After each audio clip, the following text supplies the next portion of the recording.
Okey, apa kepentingan kita belajar hadis 40? Okey, bagi macam saya lah kan yang belajar tauhid 20, ya asal nama tauhid 20 tapi belajar sifat wajib bagi Allah, sifat mustahil bagi Allah, sifat harus bagi Allah kan. Kemudian kita belajar hukum akal, wajib pada akal, mustahil pada akal, harus pada akal begitu kan. Tetapi sebenarnya perbincangan sifat-sifat 20 ni kita banyak bercerita tentang sifat-sifat Allah semata-mata, betul tidak? Jadi untuk mencantikkan pemahaman kita tentang agama Islam, kita perlu belajar hadis 40 ni. Terutamanya 10 hadis pertama ni, 10 hadis pertama. Dan di antara 10 hadis pertama ni yang paling penting ni, kita belajar hadis nombor 2, Islam, iman dan ihsan. Bila kita tidak belajar hadis iman, Islam, iman dan ihsan ni, maka kita tidak tahu apakah maksud iman, apa maksud Islam, apa maksud ihsan kan. Jadi kita perlu belajar. 10 hadis pertama ni kita perlu belajar sekurang-kurangnya 10 hadis pertama.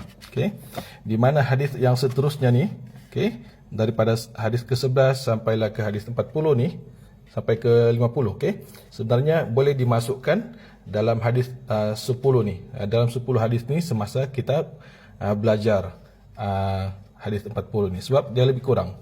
Contohnya hadis yang ke-11, hadis yang ke-11 tentang rezeki yang halal dan doa. Yang ini masuk dalam, boleh diselit dalam Islam, iman dan ihsan kan. Contohnya untuk menjadi ibadah kita diterima, kita perlu memelihara makanan dan minuman kita. Dia begitu.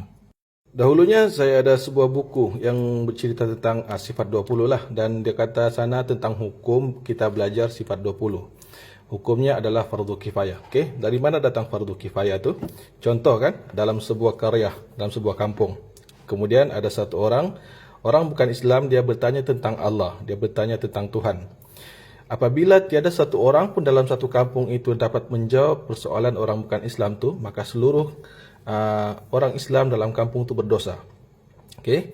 Tetapi apabila terdapat hanya seorang yang dapat menjawab persoalan orang bukan Islam tadi, maka dosa keseluruhan orang Islam dalam kampung itu akan terhapus. Fardu kifayah. Tapi bagi saya lah, pendapat peribadi, terutamanya bagi kita lah yang bukan aliran agama ni, belajar sifat 20 ni bagi saya wajib lah. Sebab dia adalah keperluan minima untuk kita mengenal Allah. Baik, mari kita bercerita sedikit tentang buku ini yang ditulis oleh Tuan Guru Abdul Hadi Awang, Beriman kepada Allah, siri buku beriman ni. Kalau kita tengok di sana ada tauhid, pembagian tauhid rububiyah, tauhid uluhiyah, tauhid asma wal sifat. Mula-mula kita cerita tentang tauhid rububiyah.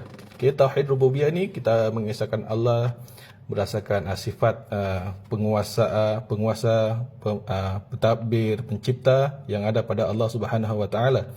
Jadi perbincangan ataupun pengupasan tauhid rububiyah ni memang pure berdasarkan kitab-kitab, berdasarkan kitab Allah, berdasarkan Al-Quran yang menceritakan keesaan Allah, yang menceritakan tentang sifat-sifat pencipta yang ada pada Allah Ta'ala. Contohnya penciptaan langit dan bumi, penciptaan Adam AS, kemudian bagaimana manusia wujud dalam perut ibu, membesar dalam perut ibu selama 9 bulan kan. Kemudian tentang kebesaran Allah, bagaimana Nabi Isa alaihissalam lahir tanpa ayah begitu. Kemudian manusia dimatikan dan kiamatnya dunia. Kemudian manusia dihidupkan semula di padang mahsyar sehinggalah ada yang dimasukkan ke syurga dan ke neraka.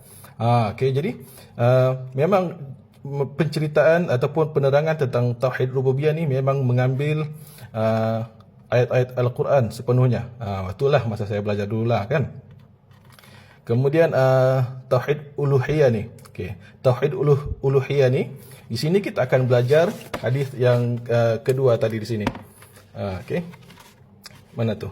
Yang ni, hadis tentang Islam, iman dan ihsan. Di sini kita akan belajar sedikit, bukan sedikit lah, saya ingat banyaklah kita belajar, banyak sangat ilmu yang kita dapat ambil daripada hadis Islam, iman dan ihsan ni. Sebab uluhiyah ni bagaimana kita mentauhidkan Allah melalui ibadah kan. So di sini kita akan belajar rukun Islam, rukun iman dan rukun ihsan. Okay. Dari sini juga kita akan belajar kenapa kita perlu belajar hukum fiqh, sebab kita perlu sembahyang kan, kita perlu puasa, kita perlu wuduk begitu.